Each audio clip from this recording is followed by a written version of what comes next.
And the lie has, in fact, led us so far away from a normal society that you cannot even orient yourself any longer. In its dense, gray fog, not even one pillar can be seen. Lying has always been used for political purposes. Lies cover up corruption, past mistakes, and hidden motives, and they are an essential ingredient in political campaigning. Sometimes, however, political lies take on a much more sinister form. The lies become all-encompassing, embrace all aspects of life, and infect every corner of society. This occurrence is a sign that totalitarianism may be rising, for as the political philosopher Hannah Arendt noted, totalitarianism, at its essence, is an attempt at transforming reality into fiction. It is the attempt of corrupt and pathological state actors to impose a fictional account of the world onto the entire population. In Nazi Germany, it was the idea of a superior race and an unclean people that formed the big lie. In the Soviet Union, it was the belief that state communism could work and that all could be made equal. And from the big lie trickled down a stream of endless little lies.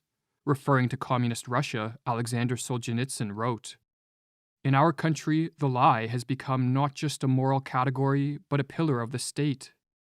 Describing Czechoslovakia under Soviet rule, Václav Havel similarly explained, "Life in the system is so thoroughly permeated with hypocrisy and lies.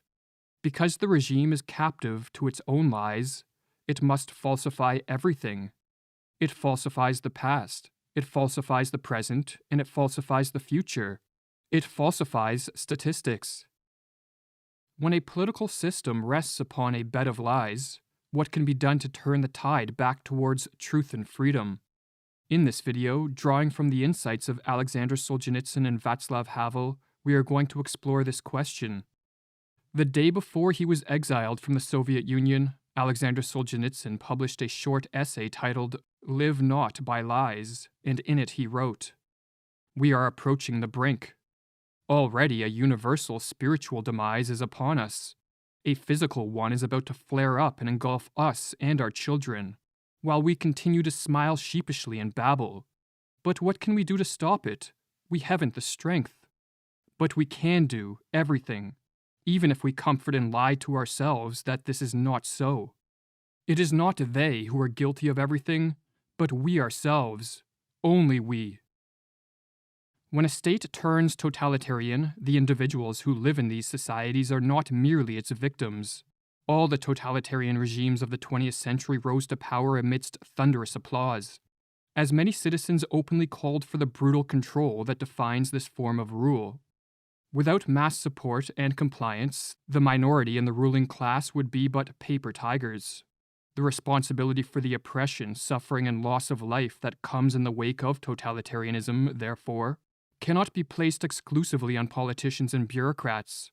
A large portion of responsibility must be placed on the citizens who support this form of rule, or else do nothing to resist. Václav Havel explains in his book, The Power of the Powerless. There is obviously something in human beings which responds to this totalitarian system. Human beings are compelled to live within a lie, but they can be compelled to do so only because they are in fact capable of living in this way. Therefore, not only does the system alienate humanity, but at the same time, alienated humanity supports this system as its own involuntary master plan, as a degenerate image of its own degeneration, as a record of people's own failure as individuals. If the fuel for the growth of totalitarianism is weak and fearful individuals, then a cure is a personal revolution that takes place in hearts and minds and leads to an awakening of self-responsibility, courage, and strength. The best resistance to totalitarianism is simply to drive it out of our own souls, our own circumstances, our own land, to drive it out of contemporary humankind. Alexander Solzhenitsyn's writings played a major role in toppling the communist Soviet Empire, and he advised we engage in such a personal revolution by transforming our life in a way which targets the most vulnerable part of the totalitarian system, the lies upon which it is built. In Live Not by Lies, Solzhenitsyn explains, "And therein we find, neglected by us, the simplest, the most accessible key to our liberation, a personal non-participation in lies. Even if all is covered by lies, even if all is under their rule, let us resist in the smallest way. Let their rule hold, not through me. Václav Havel was a dissident in communist Czechoslovakia, and he later became president, and he echoed Solzhenitsyn's sentiment that the most effective key to liberation from totalitarian rule is to commit to a non-participation in lies. Havel called this commitment living within the truth. If the main pillar of the totalitarian system is living a lie, then it is not surprising that the fundamental threat to it is living the truth. This is why the truth must be suppressed more severely than anything else. To engage in a non-participation in lies, or in Havel's terminology, to live within the truth, is to stop parroting the lies of the state and to refrain from acting in ways which conform to state propaganda. It is to resolve to live as freely and authentically as possible, to boldly express our individuality and spontaneity. Spontaneity, with its incalculability, wrote Hannah Arendt, is the greatest of all obstacles to total domination over man. It is to follow our conscience and place morality above unjust laws, to fearlessly pursue personal and communal values, and to give voice to our thoughts undeterred by ridicule. To live within the truth is to act in ways which promote a cultural reawakening, thus serving as a counterforce to the totalitarian system's coercive march towards cultural stagnation, suffering, and death. Our way must be, never knowingly support lies. In communist Czechoslovakia, the Velvet Revolution, or non-violent fall of totalitarianism, depended not so much upon political reform, but upon the existence of growing numbers of individuals who were willing to live within the truth, even when things were at their worst. They could equally have been poets, painters, musicians, or simply ordinary citizens who were able to maintain their human dignity. One thing, however, seems clear. The attempt at political reform was not the cause of society's reawakening, but rather the final outcome of that reawakening. As an example of how living within the truth can revitalize a society, Havel recounts the story of a rock band, the Plastic People of the Universe. In communist Czechoslovakia, musicians were required to register with authorities and were banned from creating music deemed too provocative or threatening to the political system. The Plastic People of the Universe refused to toe the line, and following a concert in 1976, they were arrested, and the ensuing trial gained enormous public interest.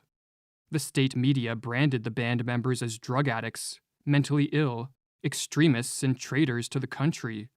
However, many of the citizens had grown tired of living within a lie, and they supported the young musicians. And as Havel notes, in many respects the trial marked the beginning of the end of totalitarianism in Czechoslovakia. Havel writes, "The Plastic People of the Universe were unknown young people who wanted no more than to be able to live within the truth, to play the music they enjoyed, and to live freely in dignity and partnership. They had been given every opportunity to adapt to the status quo, to accept the principles of living within a lie, and thus to enjoy life undisturbed by the authorities. Yet they decided on a different course. In some ways, the trial was the final straw. People came to realize that not standing up for the freedom of others meant surrendering one's own freedom." Along with demonstrating the real-world impact that can result from the actions of ordinary individuals who live within the truth, that a young rock band sparked a movement that toppled the totalitarian system in Czechoslovakia unveils an important but underappreciated characteristic of this type of political system. Despite appearances, it is by its nature weak, brittle, and in need of constant infusions of fear and lies in order to prevent it from collapsing. This weakness is why totalitarian regimes constantly slander and persecute anyone, even harmless musicians, who engage in even a modest attempt to live within the truth. For truth is the primary enemy of totalitarianism, as it erodes the foundation of lies upon which it is built. Havel explains, "The crust presented by the life of lies is made of strange stuff. As long as it seals off hermetically the entire society, it appears to be made of stone. But the moment someone breaks through in one place, when one person cries out, 'The emperor is naked!' When a single person breaks the rules of the totalitarian game, Thus exposing it as a game, everything suddenly appears in another light, and the whole crust seems then to be made of a tissue, on the point of tearing and disintegrating uncontrollably. The brittleness of the totalitarian system is also why it is so important for as many people as possible to stop being servants to state lies. For just as our failure as individuals fuels the totalitarian system, so too it is a renewed courage of individuals to live within the truth which weakens and eventually destroys it. Totalitarian systems condition their citizens to believe that the individual is powerless to effectuate social and political change. But history has repeatedly shown otherwise, and as Solzhenitsyn notes, one man who stopped lying could bring down a tyranny. What we choose to say and how we decide to act influences not just the state of our character, but the state of society.